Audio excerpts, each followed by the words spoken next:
এই যে বন্ধুরা, চিকেনটাকে আরেকটু ইয়ে করে নিচ্ছি, তখন ঠান্ডা হয়ে গেছিল, এখন আরেকটু ভেজে নিলাম।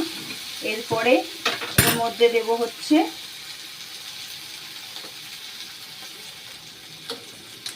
এই রাইসটা।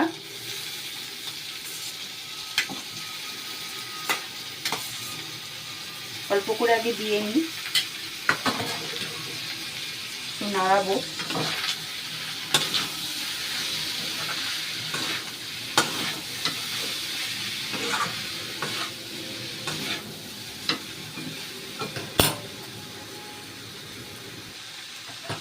একটা তো মোগলাই করলাম, একটা জিনিস দিয়ে দুটো বানিয়ে ফেললাম, দেখলেন? চিকেন দিয়ে মোগলাইও করলাম, আবার এখানে হচ্ছে এই রাইসটাও করে ফেলছি।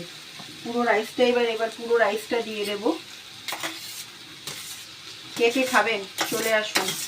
আমি সব আজগুবি রান্না করি এরকম, আমার তো খুব ভালো লাগে।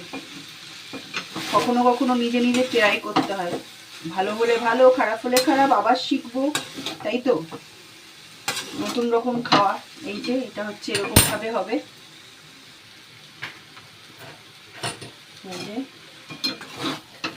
তো বিরিয়ানির মশলা থাকলে ভালো হতো, দিয়ে দিতাম। বিরিয়ানি গন্ধ বেরোতো, দেখছি আছে কিনা।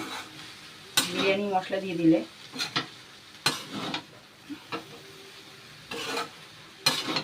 একটু নুন লাগবে, দেবো সেটা। দেখুন,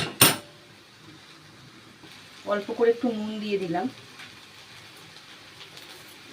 আর এই যে সানলাইটের বিরিয়ানি মশলাটা ছিল, একটু দিয়ে দিই উপর থেকে। আহা, দেখতে পাচ্ছেন?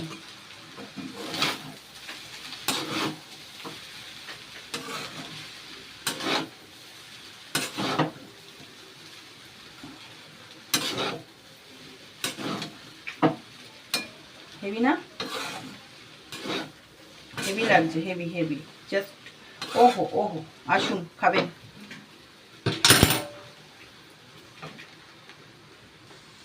দেখলেন, একটু নুন দিয়ে দিলাম, বিরিয়ানি মশলা দিয়ে দিলাম, সব দিয়ে দিলাম। এখনো ড্রেসও চেঞ্জ করিনি, এইভাবেই বাজার থেকে এসে রান্না বান্নার দিকে লেগে পড়েছি, নাহলে দেরি হয়ে যাবে।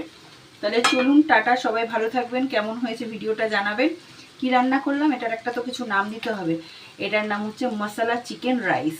তাহলে আপনারা এইভাবে একবার বানিয়ে খাবেন। আমি তো ফার্স্ট টাইম বানালাম, ঠিক আছে? যেমন হবে ভালোই হবে নিশ্চয়ই, খারাপ নিশ্চয়ই হবে না। কখনো কখনো নিজে নিজে বানিয়ে খেয়ে দেখতে হয়, ভালো হলে আবার করে খাওয়া যাবে, ভালো না হলে আবার অন্যভাবে, এইভাবেই অন্যভাবে বানিয়ে খাওয়া হবে। তাহলে চলে আসুন, কে কে খাবেন। তাহলে আজকের জন্য টাটা, বাই বাই। ভিডিওটা ভালো লাগলে লাইক সাবস্ক্রাইব করে পাশে থাকবেন। টাটা। কে কে খাবেন মশলা চিকেন রাইস, তাড়াতাড়ি চলে আসুন। টাটা।